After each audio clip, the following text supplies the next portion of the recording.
Okay, so this is part 6 of Who the Fuck Did I Marry? So, where we left off. So, obviously, my doctor had called and told me there was no heartbeat, the pregnancy was not viable at that point, and I was cramping and spotting at work. Went into my best friend's office and immediately started crying. She was like, "What's going on?" And I said, I told her what the doctor said. And she grabbed her keys, grabbed her purse, and was like, "Let's go. I'm taking you home." On my way home, I called my boyfriend and told him what the doctor said. And he was like, "I'll meet you at home." So he was coming from Duluth, went straight home. And so about 24, 48 hours later, I had a doctor's appointment. And my doctor gave me 3 options. First option, let everything happen naturally. Your body will expel the fetus on its own. Second option, you can take a pill which will induce expelling the fetus at home. The pill basically will cause you to contract and expel. The third option was to go into the hospital and do a D&C. I did not want to do a D&C because I did not want to be in a hospital with COVID going on. And for whatever reason, I did not do the option of let it happen naturally. So I chose to do the pill. His birthday was June 17th. My ex's birthday was June 17th. So the decision was made, we're going to celebrate his birthday that day, go out to eat. And then that night I would take the pill because we both were off from work the next 2 or 3 days. So went out to eat to try to celebrate as best we could, and then took the pill that night.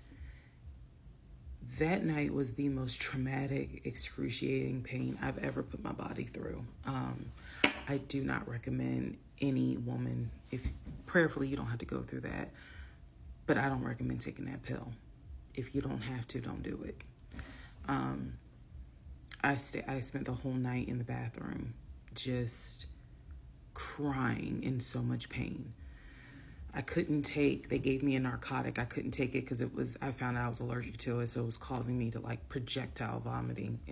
It was a mess. So, and he was right there. You know, he was scared that he needed to take me to the ER. But in the morning, the pain kind of subsided. So about 72 hours later, I had another doctor's appointment where the purpose of this appointment was to do an ultrasound to see if everything had passed. Everything did not pass. So because of that, my doctor was like, we're going to have to do a D&C. My D&C was scheduled for one of the first of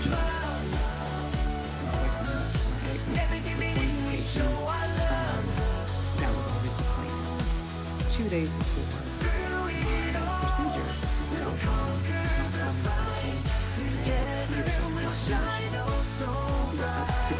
up to be promoted to VP. Because of this, the president of the company, excuse me, is coming in, and it was going to be this huge business meeting.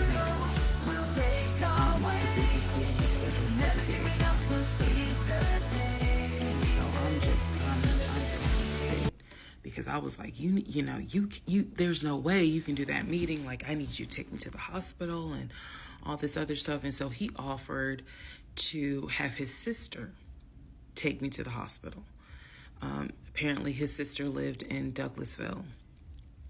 I was like, no, because I've never met her. Like, I'm not having a stranger take me to the hospital. No, this is a private situation. I don't want to do that, blah, blah, blah.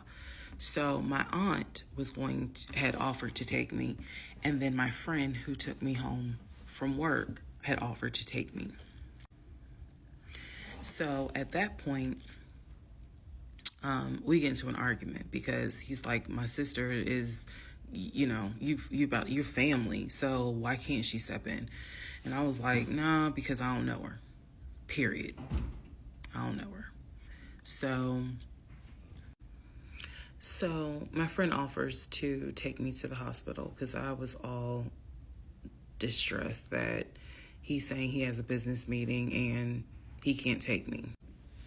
So I remember being on I-75 on the connector on the phone with her crying because I was so embarrassed that he wasn't going to be the one to take me and that I was needing to rely on someone else to take me to the hospital in order to get a D&C done.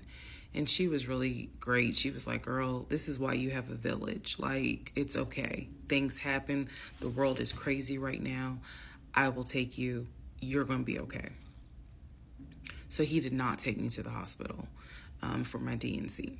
My friend did. She could not stay because of COVID protocol. So when they wheeled me into pre-op after I got checked in, I texted him and was just letting him know, hey, here's the update. I'm about to, I'm in pre-op. They're going to get me prepared to go back to the surgical ward or whatever. And the response I got was from his new executive assistant named David.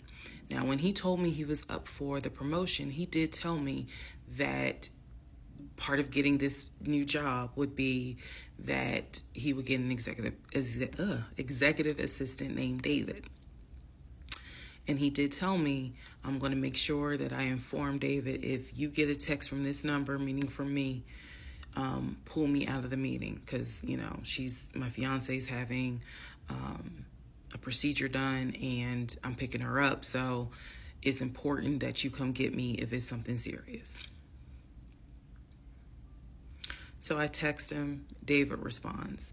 He said, yeah, Mr. Blah Blah told me that you are having a procedure done. If you need me to get him, I can go get him. He's in a meeting. Just let me know what you need. And I just said, no, don't bother him. I'm just giving an update that they're about to take me back. And David responds and says, I'm so sorry you're going through this. Please let me know if there's anything I can do. So I have the procedure. I wake up and I am now in recovery. I should be in recovery 45 minutes up to an hour and a half. I wake up, first thing I ask, and I remember asking, is where is so-and-so? The nurse who was so sweet, she was like, everything went well. You're doing great. She said, we spoke to your fiance. He's on his way. So I said, okay, okay. I kind of dozed back out, but I could still hear everything that was going on. I just could not keep my eyes open to save my life. So I hear her talk to the other nurse. And that's when she said, yeah, Dr. So-and-so called her fiance and his executive assistant picked up. And the executive assistant said that he was in a business meeting and that, you could relate to him what you need to say and he'll tell the fiance. And my doctor was like, hell no, HIPAA, I need to speak to him. So apparently my fiance called the doctor back about 30 minutes later, and the doctor informed him she'll be ready to be discharged in about an hour. You can make your way and come pick her up. He said he was on his way.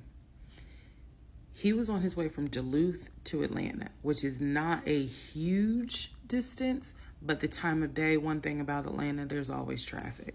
So he should have been there within the hour. I should have only been in recovery an hour and a half. Let's go to the next part.